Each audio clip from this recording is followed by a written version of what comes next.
Hey guys, this is Jay Blue coming to another video, and today we're going to take a look up at Sony's lineup of handheld consoles released throughout this generation, and just a few tips and tricks and stuff, and quite a lot of information about it. Now first off, I got this 2001 PSP. It's originally a Dark Vader edition, custom with LEDs on the logo, and then later on I got a PSP-Go. Now we're going to talk about this in a second too.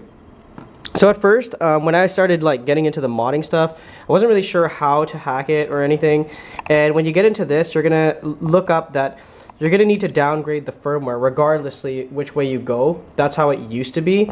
And you had to have it a certain number, so you'd be weary about whether if you were gonna purchase one off somebody and hope that the firmware wasn't all the way up to date because you wouldn't be able to mod it with the custom firmware.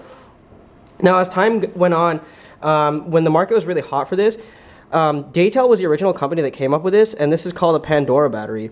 Now, I've had this for so long. This is the official one that I first bought and did not sell. I used to sell them all the time, and what this would do is, if you pressed it once, it would give a battery check. If you pressed it like this and held it down for 10 seconds, it would actually be in service mode. What this actually does is that if you had a problem with your PSP back then, you'd have to call Sony and send it back into the company, and they would basically put a battery of some sort or something to make it go in service mode, and they would reprogram the whole thing and send it back to you with official firmware. And that was part of their security with this. Now, as time went on, I was basically skeptical about being this have to be hackable. Now, let me just get one thing straight. Whatever memory stick you're using, that is actually the hard drive of the unit. As the Go came out, I believe it came out with 620. If you downgraded this any lower, you'd probably break it because of the fact that it had upgraded clock, certain different buttons, and all sorts of other things. And basically, I think it was stock 620. I believe so. And if you went any lower than that, you'd probably break the unit or brick it. And that actually, to mod a Go, you would need a downgrader, but not the downgrader that you guys are thinking. Like when 660 came out, I actually updated this unit, and then I actually used a downgrader back into 620 because 620 would be the base now instead of the actual 5.0. Now when you'd use a Pandora battery, you'd have to drop this in there and I believe hold L or R, one or the other, and it would boot it up into a 5.0 M33, and then you'd have to update it with the custom firmware.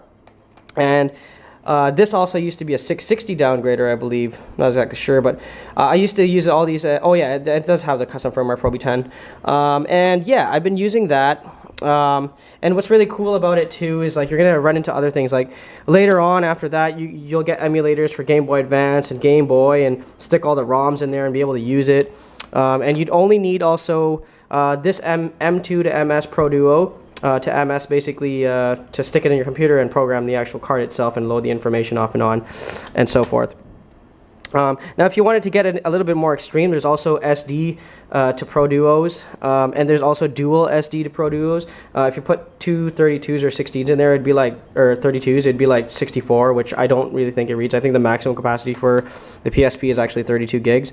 Never tried myself because I don't have one.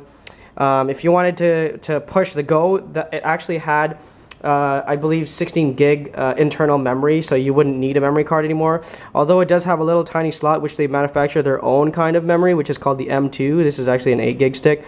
I have a M2 to Pro Duo, so I could use it in my PSP also. And I also have an archive of the firmware, which is 1.50 to 660 firmware. This is actually hard to find because of the fact that there's copyright licensing and all sorts of stuff, and this is actually official Sony stuff. But this is an archive of firmware from 150 to 660. And yeah, so when you're going to go about doing this, nowadays you're just going to need a downgrader. There's even Pandora battery makers, the scripts, and all sorts of stuff out there. But these are the basics that you're going to need, and it's not hard at all. They're lingering around all over online, and yeah, I mean, personally, in my opinion, the best way to go if you're going to get a PSP would be a 2000 model. 3000 I don't really like because of the fact that the Pandora never really worked with it and you couldn't really flush the OS out of it. And the Go I decided to get just because of the fact that it was more slim and it was kind of its predecessor. Although nowadays we have the Vita, but I don't have a Vita. But that's just to be another video. But I hope you guys like it. I hope this is a lot of information, and I hope you guys will learn something about this and make a best choice if you decide to purchase a Sony handheld console. All right, thanks a lot. I hope you guys like it.